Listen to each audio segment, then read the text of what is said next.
മലയാളി.CA പുതിയൊരു വീഡിയോയിലേക്ക് നിങ്ങൾക്കെല്ലാവർക്കും സ്വാഗതം. കാനഡയിലുള്ള മലയാളി ബിസിനസ്സുകളുടെയും പ്രൊഫഷണൽസിൻ്റെയും മലയാളി വാട്സാപ്പ്, ഫേസ്ബുക്ക് ഗ്രൂപ്പുകളുടെ എല്ലാം പൂർണ്ണ വിവരങ്ങൾ അടങ്ങിയിരിക്കുന്ന ഒരു ഓൺലൈൻ കനേഡിയൻ മലയാളി ഡയറക്ടറിയാണ് MALAYALI.CA. നിങ്ങൾക്ക് ഒരു ഫുൾ ടൈം, പാർട്ട് ടൈം അല്ലെങ്കിൽ ഹോം ബേസ്ഡ് ബിസിനസ് ഉണ്ടെങ്കിൽ വെറും 2 മിനിറ്റ് കൊണ്ട് MALAYALI.CAയിൽ നിങ്ങൾക്ക് ലിസ്റ്റ് ചെയ്യാവുന്നതാണ്. ഇന്നത്തെ ഈ വീഡിയോ സ്പോൺസർ ചെയ്തിരിക്കുന്നത് സീനോട്ട് ടാക്സ് സൊല്യൂഷൻസ് ആണ്. കാനഡയിൽ ഏത് പ്രൊവിൻസിൽ താമസിക്കുന്നവർക്കും ടാക്സ് ഫയലിംഗ്സും മറ്റ് അക്കൗണ്ടിംഗ് സേവനങ്ങളും നൽകുന്ന ഒരു total accounting and tax solutions പ്രൊവൈഡറാണ് സീനോട്ട്. ഇന്ന് ഞങ്ങൾ ഒൻറ്റാറിയോയിലുള്ള ബ്രാംപ്ടൺ എന്ന സിറ്റിയിലാണ്. ഇവിടെ ജെറിൻ ഓട്ടോമൊബൈൽസ് എന്ന പേരിൽ ഒരു മലയാളി ഓട്ടോ റിപ്പയർ ഷോപ്പ് പ്രവർത്തിക്കുന്നുണ്ട്. നമുക്കവിടെ പോയി ആ ഓട്ടോ റിപ്പയർ ഷോപ്പ് ഒന്ന് കാണാം. അത് നടത്തുന്ന വർഗീസ് ജോണിനെ ഒന്ന് പരിചയപ്പെടാം.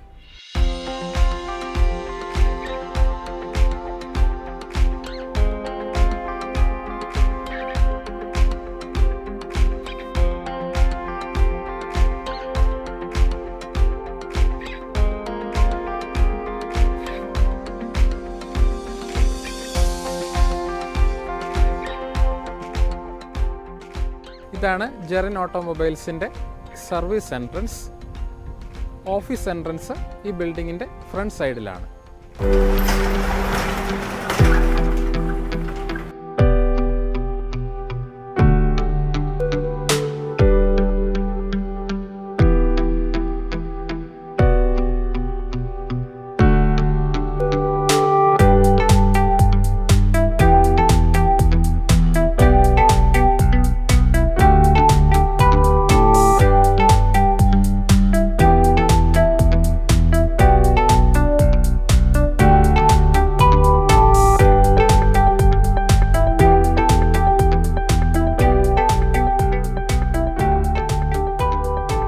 നമ്മളിപ്പോൾ ജെറിൻ ഓട്ടോമൊബൈൽസിൻ്റെ സർവീസ് ഏരിയയിലാണ് നിൽക്കുന്നത്. എൻ്റെ കൂടെ നിൽക്കുന്നത് മിസ്റ്റർ വർഗീസ് ജോൺ ആണ്. അദ്ദേഹമാണ് ഈ ജെറിൻ ഓട്ടോമൊബൈൽസ് എന്ന സ്ഥാപനം നടത്തുന്നത്. വർഗീസ് ചേട്ടൻ എവിടെ നാട്ടിൽ? ഞാൻ ആലപ്പുഴ ജില്ലയിൽ ചെങ്ങന്നൂർ എന്ന് പറയുന്ന സ്ഥലത്ത്. ചെങ്ങന്നൂരിൽ. ഇതിന് മുൻപേ ഈ ഓട്ടോമൊബൈൽ ഫീൽഡിലായിരുന്നോ? ആയിരുന്നു. ഞാൻ 19 വർഷം ഇന്ത്യൻ ആർമിയുടെ ഇലക്ട്രോണിക്സ് ആൻഡ് മെക്കാനിക്കൽ എഞ്ചിനീയേഴ്സിൽ സർവീസ് ടെക്നീഷ്യനായിട്ട് ജോലി ചെയ്തിരുന്നു. ഇന്ത്യൻ ആർമിയിലായിരുന്നു. എവിടെയൊക്കെ ആയിരുന്നു വർക്ക് ചെയ്തത്? കാശ്മീർ മുതൽ ട്രിവാൻഡ്രം വരെ വർക്ക് ചെയ്തിട്ടുണ്ട്. ഓക്കെ. എന്ത് തരത്തിലുള്ള വണ്ടികളൊക്കെ ആയിരുന്നു ആർമിയിൽ ചെയ്തത്? അവിടെ ഉള്ളത് ട്രക്ക്, കാറ്, ജീപ്പ്, ജിപ്സി, ആർമിയുടെ എല്ലാ വണ്ടികളും വർക്ക് ചെയ്യുമായിരുന്നു. ഓക്കെ. എന്നിട്ട് അവിടുന്ന് ഞാൻ കാനഡയ്ക്ക് മൂവ് ചെയ്തു. ഏത് വർഷമാണ് കാനഡ വന്നത്? 2011 ഞാൻ ഇവിടെ വന്നു. 2011 വന്നു. ഇവിടെ നമ്മളിപ്പോ ഈ സ്ഥാപനം തുടങ്ങിയിട്ട് എത്ര നാളായി? ഈ സ്ഥാപനം ഞാൻ 2018 തുടങ്ങി. 2018 സ്റ്റാർട്ട് ചെയ്തു. ഓക്കെ. 17 എനിക്ക് ലൈസൻസ് കിട്ടി. 18 സ്റ്റാർട്ട് ചെയ്തു. അന്ന് ആദ്യം തന്നെ ഇവിടെ സ്റ്റാർട്ട് ചെയ്യുമായിരുന്നു അതോ നേരത്തെ വേറെ എവിടെയെങ്കിലും? ഞാൻ നേരത്തെ ഒരു ഷോപ്പിൽ വർക്ക് ചെയ്തിരുന്നു. ഷോപ്പിൽ വർക്ക് ചെയ്തിട്ട് ഇവിടെ സ്റ്റാർട്ട് ചെയ്യുമായിരുന്നു. നമ്മൾ ഈ വീഡിയോ മെയിനായിട്ടും പുതിയതായിട്ട് വരുന്ന ഇമിഗ്രൻസിന് ഇതുപോലുള്ള സ്ഥാപനങ്ങളൊന്ന് പരിചയപ്പെടുത്താനായിട്ടാണ് ചെയ്യുന്നത്. സാധാരണ ആദ്യമായിട്ടൊരു ഇമിഗ്രൻ്റ് വരുമ്പോൾ ഒരു യൂസ്ഡ് കാറാണ് വാങ്ങിക്കുന്നത്. ഏകദേശം ഒരു $5,000 ഒക്കെ റേഞ്ചിലുള്ള ഒരു യൂസ്ഡ് കാറാണ് വാങ്ങിക്കുന്നത്. അപ്പം വർഗീസ് ചേട്ടൻ്റെ ഒരു പരിചയം വെച്ച് ഒരു $5,000 റേഞ്ചിലുള്ള ഒരു 3-4 യൂസ്ഡ് കാർ ഒന്ന് പറയാമോ? ടൊയോട്ടയും ഹോണ്ടയും ആയിരിക്കും കുറച്ചുകൂടെ ഏറ്റവും നല്ലത്.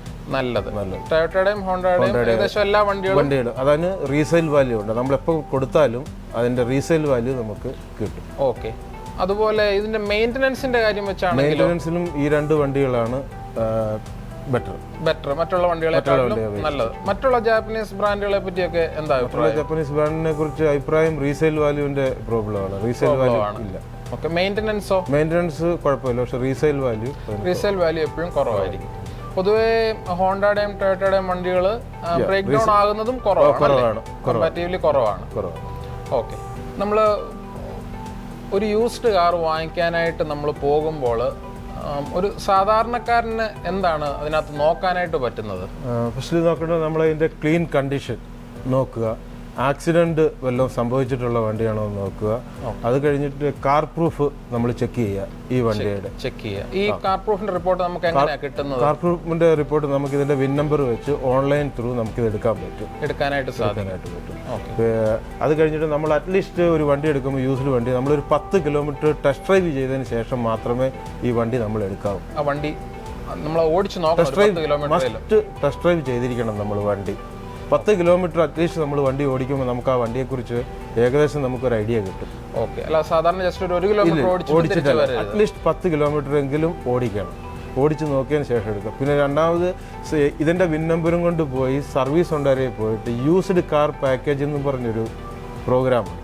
അതിന് $20 നമുക്ക് ചിലവുള്ളൂ. അതെടുത്ത് നോക്കുക. അതിനകത്തുനിന്ന് നമുക്കറിയാൻ പറ്റും ഈ വണ്ടിയുടെ എത്ര ഓണറുണ്ട്, ഈ വണ്ടി എവിടുന്ന് മേടിച്ചതാണ്, എങ്ങനെയുള്ള വണ്ടിയാണ്, നമുക്ക് ക്ലിയർ അതിനകത്ത് അറിയാൻ പറ്റും.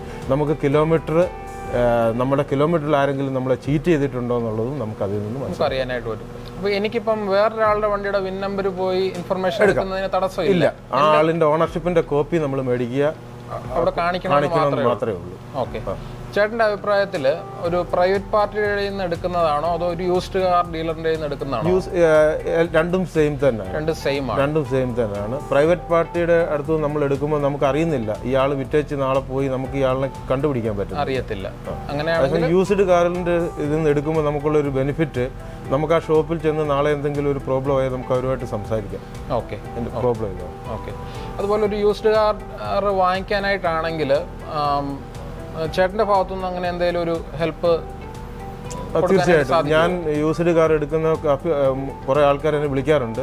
ഞാൻ പോയിട്ട് അവിടെ ഇത് സ്കാൻ ചെയ്ത് വണ്ടി സ്കാൻ ചെയ്യും, ടെസ്റ്റ് ഡ്രൈവ് ചെയ്യും, അത് ഞാൻ നോക്കി കൊടുക്കാറുണ്ട്. നമുക്ക് ആവശ്യമുള്ള ഹെൽപ്പ് ചെയ്യാൻ പറ്റും. ഇപ്പം പുതിയതായിട്ട് വരുന്നൊരു മലയാളികൾക്ക് അല്ലെങ്കിൽ നിലവിലുള്ള ഇവിടെ താമസിക്കുന്ന മലയാളികൾക്ക് ഒരു പുതിയൊരു കാറ് വാങ്ങാനാണെങ്കിൽ വർഗീസ് ചേട്ടൻ്റെ എക്സ്പീരിയൻസിൽ ഏതൊക്കെ ബ്രാൻഡുകൾ അല്ലെങ്കിൽ ഏതൊക്കെ മോഡലുകളാണ് റെക്കമെൻഡ് ചെയ്യുന്നത്? പുതിയ വണ്ടി ടൊയോട്ടയും ഹോണ്ടയും തന്നെയാണ് ബെറ്റർ. പിന്നെ അമേരിക്കൻ കാർ പുതിയ വണ്ടി എടുത്ത ഇൻഷുറൻസിൽ നമുക്ക് കുറച്ച് ഇളവ്, ഇൻഷുറൻസ് മറ്റേതിനെ അപേക്ഷിച്ച് കുറവാണ്. ഓക്കെ. അമേരിക്കൻ കാറുകൾക്കുള്ള വേറൊരു ഡിസഡ്വാൻറ്റേജ് എന്താ?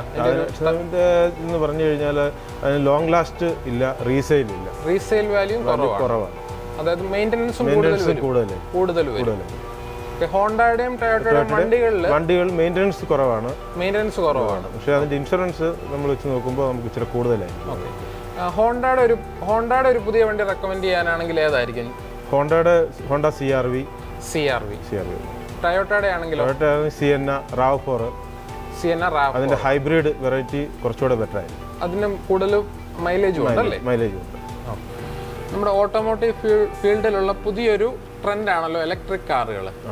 ഇലക്ട്രിക് കാറുകളെ പറ്റി എന്താ ചേട്ടൻ്റെ അഭിപ്രായം? ഇലക്ട്രിക് കാറ് ഫൈനാൻഷ്യലി കുറച്ച് കോസ്റ്റ്ലി ആണ് സംഭവം. ഇലക്ട്രിക് കാർ നമ്മൾ യൂസ് ചെയ്യുമ്പോൾ നമ്മൾ ആ ഇലക്ട്രിക് കാറിനെ കുറിച്ച് ആദ്യം ഒരു സ്റ്റഡി ചെയ്യുക. ഈ വണ്ടി എങ്ങനെ നമുക്ക് യൂസ് ചെയ്യുക, അതിൻ്റെ മോഡുകൾ എങ്ങനെയാണ്, അത് നമ്മൾ എങ്ങനെ ഏത് മെത്തേഡിൽ ഡ്രൈവ് ചെയ്താൽ നമുക്ക് കുറച്ചുകൂടെ എക്കണോമിക്കലി നമുക്ക് ബെനിഫിറ്റ് ഉണ്ടാവും. അതായത് നമ്മൾ അതിൻ്റെ മൂഡ് അനുസരിച്ച് നമ്മൾ ആ വണ്ടി ഓടിച്ചില്ലെന്നുണ്ടെങ്കിൽ അതിൻ്റെ ബാറ്ററിയുടെ പ്രോബ്ലം ഉണ്ടാകാം, ടയറിൻ്റെ തേയ്മാനം കൂടും. ഇതാണ് മോസ്റ്റ്ലി നടക്കുന്നത്. ഓക്കെ.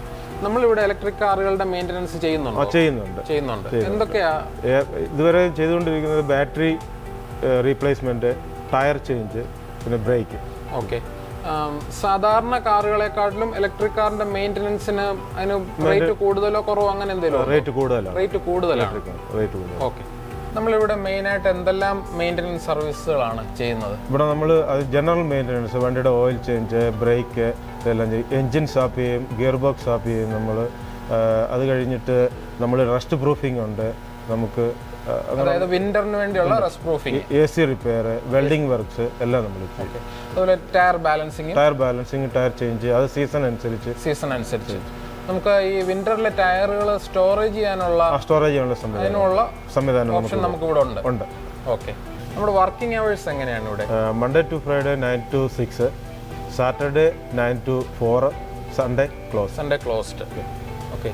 ഇപ്പം എനിക്ക് എൻ്റെ കാർ ഇവിടെ വന്ന് അതിൻ്റെ ഒരു മെയിൻ്റനൻസ് സർവീസ് ചെയ്യണമെങ്കിൽ ഞാൻ നേരെ വോക്ക് ഇൻ ചെയ്യുവാണോ അതോ നേരത്തെ വിളിച്ചിട്ട് വരണം? നേരത്തെ വിളിച്ച് അപ്പോയിൻമെന്റ് ബുക്ക് ചെയ്തിട്ട് വരണം. ഓക്കെ. നമ്മുടെ ഈ ഷോപ്പിലേക്ക് വരാനുള്ള ഏറ്റവും അടുത്ത ഇന്റർസെക്ഷൻ ഏതാ? Steeles at Advance Boulevard. Steeles at Advance Boulevard. Okay. അപ്പോൾ ഇത്രയൊക്കെയാണ് ഈ കടയുടെ വിശേഷങ്ങൾ.